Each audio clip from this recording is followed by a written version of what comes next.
Shalom dan selamat siang. Perkenalkan, saya Risma Natalia Tandian dari kelas B Pastoral Konseling. Pada kesempatan ini saya akan berkhotbah untuk memenuhi salah satu tugas mata kuliah homiletika 1. Pembacaan kita pada siang hari ini saya telah pilih dari Daniel pasal 6 ayatnya yang ke-20 sampai ayatnya yang ke-29. Daniel pasal 6 ayatnya yang ke-20 sampai ayatnya yang ke-29. Sebelum kita membaca firman Tuhan, mari kita satu di dalam doa. Kita berdoa. Puji dan syukur kami panjatkan kehadapan-Mu pada siang hari ini Tuhan, menandai setiap berkat dan pertolongan-Mu yang tak pernah berkesudahan di dalam kehidupan kami. Terima kasih Tuhan telah menyertai kami dalam aktivitas kami pada hari ini mulai dari pagi. Saat ini Tuhan, kami akan membaca sebagian dari firman-Mu. Tuhan berkati kami agar apa yang akan kami baca boleh kami pahami dengan baik. Begitupun dengan hamba-Mu yang akan merenungkan firman-Mu ini. Kuasai hamba-Mu ini dengan kuasa Roh Kudus-Mu, agar hamba-Mu ini dapat berkata-kata sesuai dan seturut dengan kehendak-Mu.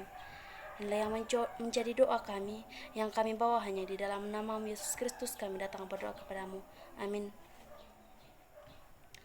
Ya, pembacaan kita dari Daniel pasal 6 ayatnya yang ke-20 sampai ayatnya yang ke-29. Gua singa. Firman Tuhan, pagi-pagi sekali ketika fajar menyingsing, bangunlah raja dan pergi dengan buru-buru ke gua singa. Dan ketika ia sampai dekat gua itu, berserulah ia kepada Daniel dengan suara yang sayu. Berkatalah ia kepada Daniel, Daniel, hamba Allah yang hidup, Allahmu yang kau sembah dengan tekun, telah sanggupkah ia melepaskan engkau dari singa-singa itu? Lalu kata Daniel kepada raja, ya raja, kekallah hidupmu. Allahku telah mengutus malaikatnya untuk mengetupkan mulut singa-singa itu, sehingga mereka tidak mengapa-apakan aku. Karena ternyata aku tak bersalah di hadapannya, tetapi juga terhadap tuanku ya raja, aku tidak melakukan kejahatan.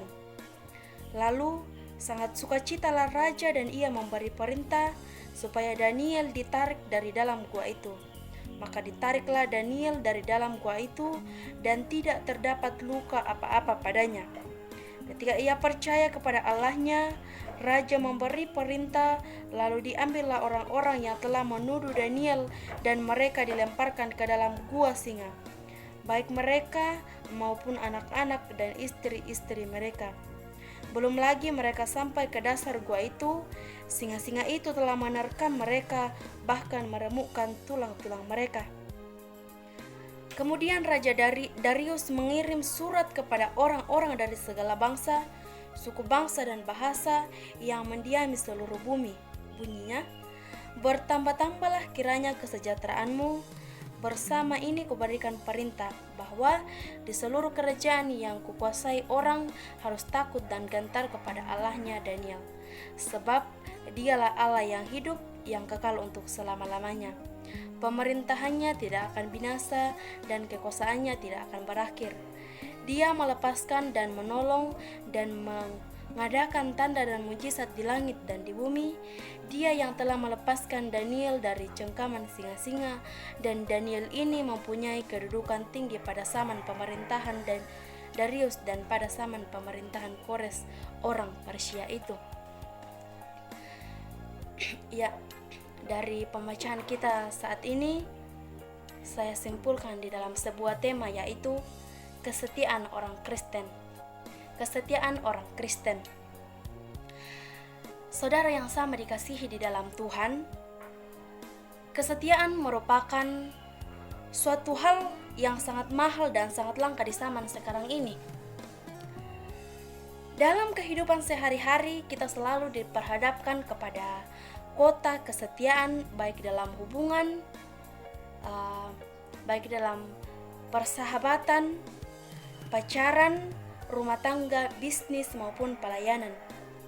Nah, berbicara tentang kesetiaan saudara-saudara, saya teringat kepada satu cerita yang menurut saya sangat menyentuh hati. Ada sebuah cerita tentang seekor anjing yang selalu setia menemani seorang ibu. Saat itu di sebuah desa tinggallah sepasang suami istri. Mereka memiliki seorang anjing yang jinak dan pintar. Anjing itu selalu mengikuti nyonyanya kemana saja. Dan yang lebih menarik di sini, saudara-saudara, adalah bahwa setiap hari Minggu pagi ibu tersebut selalu ke gereja dan anjing tersebut tidak pernah tinggal. Dia selalu mengikuti nyonyanya ke gereja. Setiap masuk gereja, dan anjing ini selalu duduk di samping nyonyanya dan mengikuti ibadah sampai selesai. Anjing ini layaknya manusia mengikuti ibadah pada hari Minggu.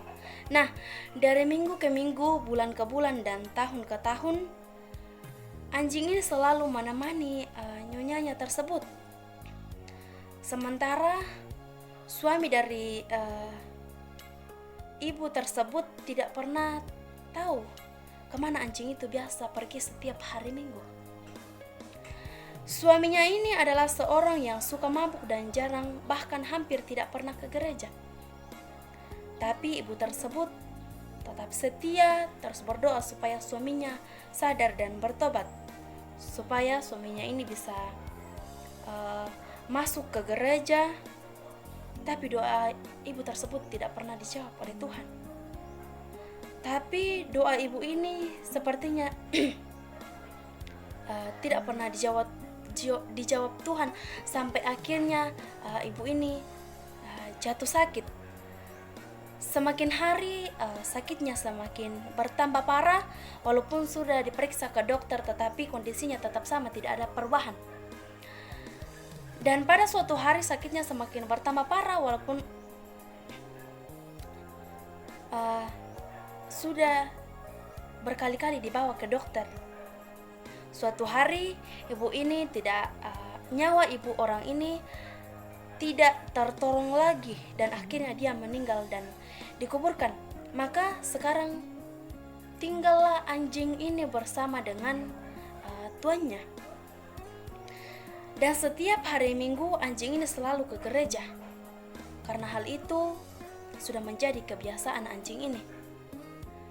Dan yang lebih mengherankan lagi adalah anjing ini tahu kalau itu adalah hari Minggu, dan dia bisa ke gereja, dan hal ini terus dilakukan walaupun tanpa nyonyanya. Dan tuannya ini tetap dengan kehidupannya yang tidak pernah berubah.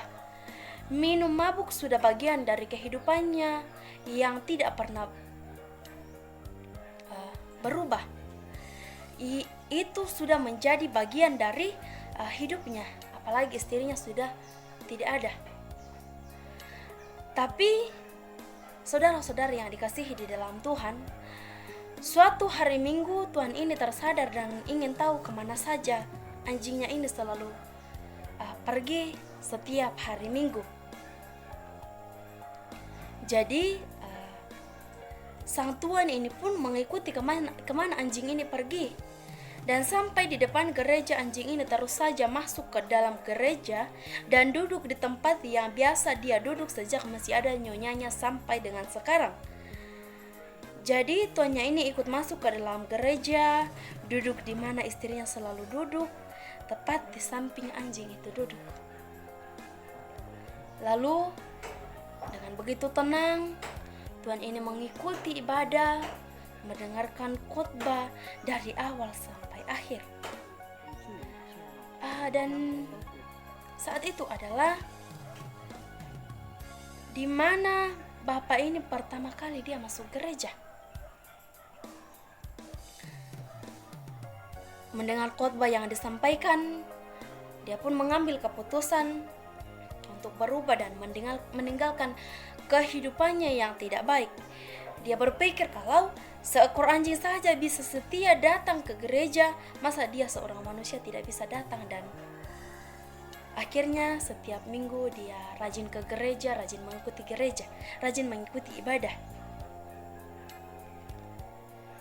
Nah, saudara-saudara yang sama dikasihi di dalam Tuhan, anjing ini sudah menyelamatkan satu jiwa bagi Tuhan. Kesetiaan anjing ini kepada nyonyanya membuat suaminya bertobat. Nah, kesetiaan selalu mempunyai dampak bagi kehidupan kita, baik bagi kita, baik bagi orang itu sendiri maupun bagi orang yang melihatnya. Saya tertarik menceritakan kisah ini kepada setiap kita supaya kita sadar bahwa kalau anjing bisa menyelamatkan jiwa manusia, kenapa kita sebagai manusia seutuhnya tidak bisa menyelamatkan sesama kita manusia? Saya teringat tentang bagaimana sukacita di surga waktu satu jiwa diselamatkan. Hanya satu jiwa saja surga menjadi gempar. Bagaimana kalau banyak jiwa yang selamat dalam satu hari? Pasti surga ramai dengan pujian dan penyembahan dan sorak-sorai dari malaikat-malaikat.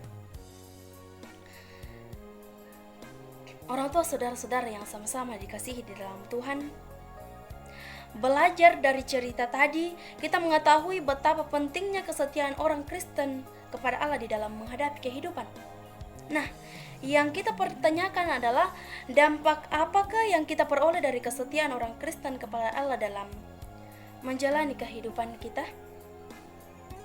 Ada dua dampak yang dapat ditunjukkan apabila orang Kristen mempunyai kesetiaan kepada Allah dalam menjalani kehidupannya. Yang pertama adalah dengan setia maka penyertaan Tuhan akan dinyatakan dalam ayatnya yang ke-22. Lalu kata Daniel kepada raja, "Ya raja, kekallah hidupmu." Saudara, Daniel adalah seorang tawanan perang yang ditangkap oleh Nebukadnezar Raja Babel. Pada waktu Yerusalem jatuh pada tahun 605 sebelum Masehi, bersama dengan orang-orang Yahudi dari golongan atas lainnya, Daniel diangkut ke Babel, dididik dan dipekerjakan pada pemerintah. Sampai kemudian ia menjadi salah seorang pejabat yang sangat dihormati dalam pemerintahan. Reputasi dan karirnya mencapai puncak pada waktu ia ditetapkan sebagai salah satu dari pejabat tinggi yang menduduki jabatan kedua sesudah raja dalam kerajaan Media Persia yang telah berkembang. Semuanya ini dikarenakan perlindungan Tuhan dan ketaatan Daniel kepadanya. Nah, pada awal parikop ini dikisahkan tentang kebencian rekan-rekan sekerja Daniel yang cemburu kepada keberhasilannya. Mereka itu marah karena kesuksesan serta namanya yang baik, karena itu mereka ingin mencelakakannya, tetapi tidak mendapati kesalahan dan kelakuan atas administrasinya. Oleh karena itulah mereka mendorong Raja Darius supaya dia mengeluarkan surat keputusan yang tidak mungkin ditaati Daniel sebagai seorang Yahudi yang setia. Mereka meminta agar Darius mengeluarkan larangan menyampaikan permohonan kepada siapapun dan apapun selama 30 hari kecuali kepada raja. Karena kedatangannya, Daniel tetap setia melakukan ibadah, berdoa serta memuji Allah seperti biasanya. Akhirnya dia ditangkap dan didakwa melawan perintah yang dikeluarkan raja. Daniel yang setia dimasukkan ke dalam gua singa. Raja Darius merasa dijebak oleh para pelayannya sehingga ia menyesal dan akibatnya dia berpuasa dan tidak bisa tidur. Nah, Alkitab menceritakan bahwa pagi-pagi sekali Darius bangun dan pergi ke gua singa. Setelah sampai dekat gua singa, raja berseru memanggil Daniel dengan suara yang sayu. Di dalam panggilannya terdapat kebimbangan akan keselamatan Daniel. Tetapi apa yang terjadi? Karena kesetiaannya maka Allah menyertai Daniel dan mengirimkan malaikat untuk menutup mulut singa-singa itu. Darius dengan nyata menyaksikan perlindungan Tuhan terhadap Daniel. Pada ayat yang ke-21 menegaskan bahwa Darius mengetahui Daniel sebagai seorang yang setia kepada Allahnya, yang hidup baginya dan selalu menaatinya. Saudara, sebagaimana Daniel, kesetiaan orang Kristen akan selalu diuji. Tuhan tidak menjanjikan bahwa kalau kita setia, kita akan hidup tanpa merasakan kesusahan. Tetapi Tuhan Yesus memberikan janji penyertaannya kalau kita setia dalam menghadapi kesulitan, penyertaan Tuhan berarti hidup tanpa masalah. Namun penyertaan Tuhan berarti Dia selalu bersama kita dalam segala keadaan. Orang yang memahami penyertaan Tuhan adalah orang yang mampu berkata seperti Daniel. Kemudian yang kedua, saudara-saudara, dengan tetap setia maka nama Allah akan ditinggikan dalam ayatnya yang ke-26 sampai ayatnya yang ke-28. Orang tua saudara yang dikasihi di dalam Tuhan, setelah Daniel dikeluarkan dari gua singa, Raja Darius segera menghukum orang-orang yang telah menuduh Daniel untuk dimasukkan ke dalam gua singa. Seketika itu juga sebelum mereka sampai ke tanah, singa-singa telah menerkam dan melahap mereka. Keganasan singa-singa tersebut menunjukkan bahwa hanya karena di dalam kuasa, kehendak dan penyertaan Allah, Daniel tidak diapa-apakan oleh singa-singa tersebut. Sebagai respon terhadap apa yang telah disaksikan, Darius mengetahui apa keajaiban dari penyelamatan Daniel dari lubang singa. Sebab orang-orang bukan hanya dilarang mengucapkan penghinaan terhadap Allah Israel, tetapi mereka juga harus menghormati Dia, bahkan takut kepada Dia. Darius menekankan 3 sifat dari Allah, yaitu Dia adalah Allah yang hidup, Allah yang bersifat kekal, dan Allah yang menyelamatkan.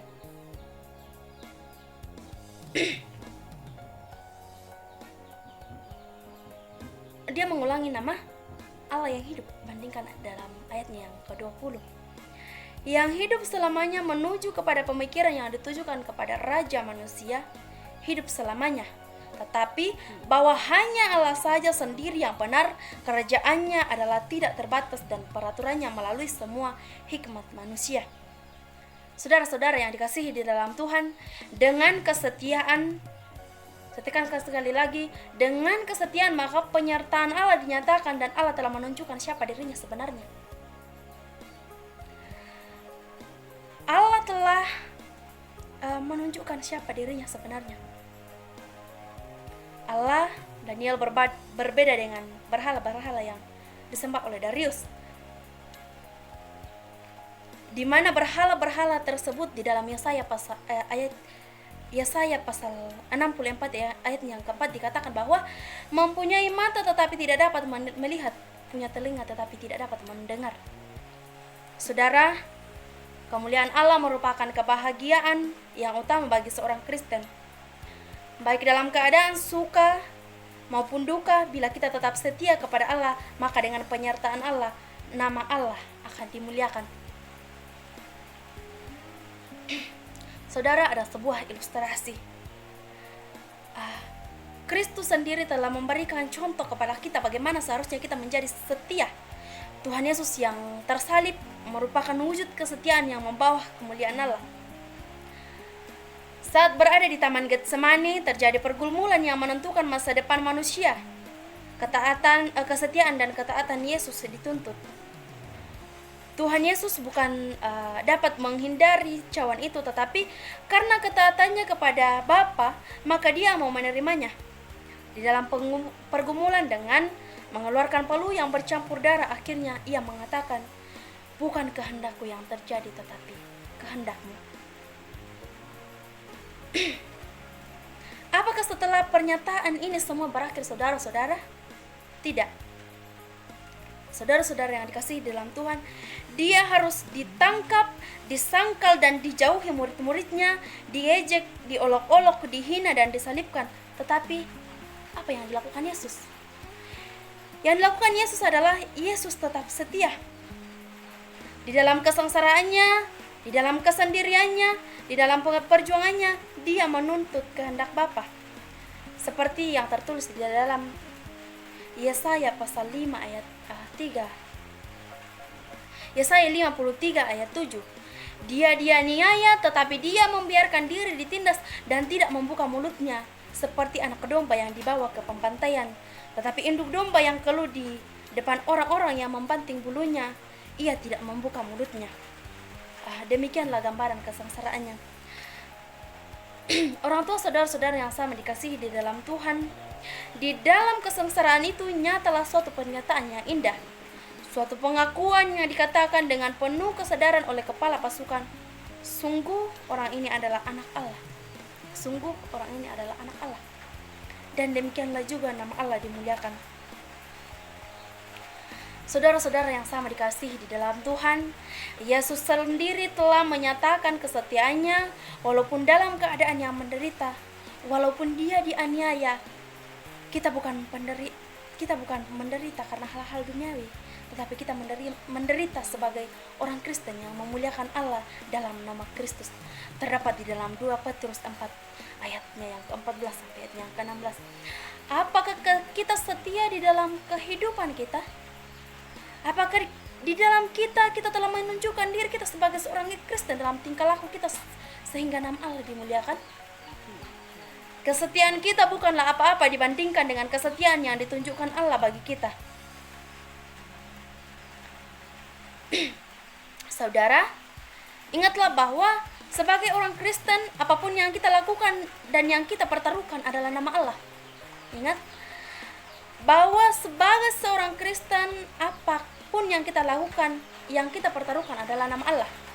Sebagai anak-anak Allah, seharusnya yang kita lakukan adalah menunjukkan siapa Bapa kita. Semua yang kita lakukan haruslah sesuai dengan kehendak Allah. Bila kita dipuji Allah sebagai hamba yang setia, maka orang yang berada di sekeliling kita juga akan mengetahui siapa Allah kita. Saudara, betapa pentingnya kesetiaan kita sebagai anak-anak Allah. Dengan tetap setia kepada Allah, kita akan selalu mendapat penyertaannya dan dapat memuliakan namanya sebagai yang diungkapkan pemazmur. Tuhan setia dalam segala perkataannya dan penuh kasih setia dalam perbuatannya. Tuhan selalu setia bagaimana kita yang mengaku sebagai anaknya pada saat kedatangan Tuhan yang kedua kalinya nanti akan kita dipuji dan disebutnya sebagai hamba yang setia. Nah, bercerita tentang kesetiaan sebagai penutup dalam khotbah kita pada saat ini, ada sebuah cerita. Yesus menunjukkan kasih setianya kepada umat manusia. Di sini juga ada lelaki yang setia kepada seorang perempuan. Dahulu ada seorang gadis yang sangat cantik rupanya. Banyak pemuda yang menyatakan cinta kepadanya. Siapa sangka nasib sial menimpa gadis cantik itu. Dalam sebuah musibah kebakaran, ia terkurung di tengah-tengah amukan api. Dalam suatu musibah kebakaran, ia terkurung di tengah-tengah amukan api. Syukurlah setelah bersusah payah, akhirnya ia dapat meloloskan diri. Tetapi wajahnya yang cantik terbakar. Sekarang ia bukan wanita cantik lagi, melainkan wanita yang berburuk rupa, berwajah buruk. Pemuda-pemuda yang dahulunya mengejar dan menyatakan cinta dan bersedia mengawininya satu persatu pergi meninggalkannya. Kemudian alangkah sedihnya hati perempuan tersebut.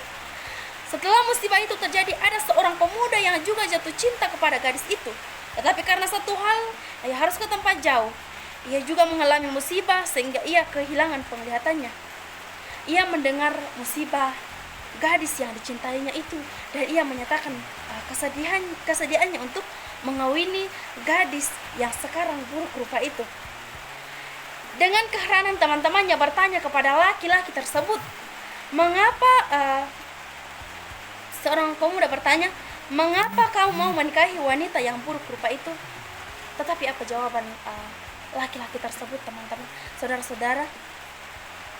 Jawabnya ialah, aku tidak mengetahui rupa wanita ini karena sekarang aku buta. Tetapi dalam pemikiranku ia tetap cantik seperti yang ia lihat dahulu. Sebab itu aku tetap mencintainya. Cinta kasih manusia memang demikian. Jika bukan berubah, cinta kasih manusia itu buta. Tetapi cinta kasih Tuhan Yesus bukan demikian. Ia mengasihi manusia baik kemarin, sekarang, bahkan sampai selama-lamanya. karena kasih dipakai Tuhan untuk mengasihi manusia, karena Tuhan tetap setia kepada perkataannya dengan penuh cinta kasih dalam perbuatannya. Seperti laki-laki ini, ia tetap setia menunjukkan kasih kepada perempuan yang buruk rupa tersebut dengan cara menerima dia apa adanya. Mungkin sampai di sini yang bisa saya sampaikan. Berbahagialah setiap kita yang tetap mendengarkan firman Tuhan dan melakukannya di dalam setiap kehidupan kita. Terima kasih. Amin. Firman Tuhan.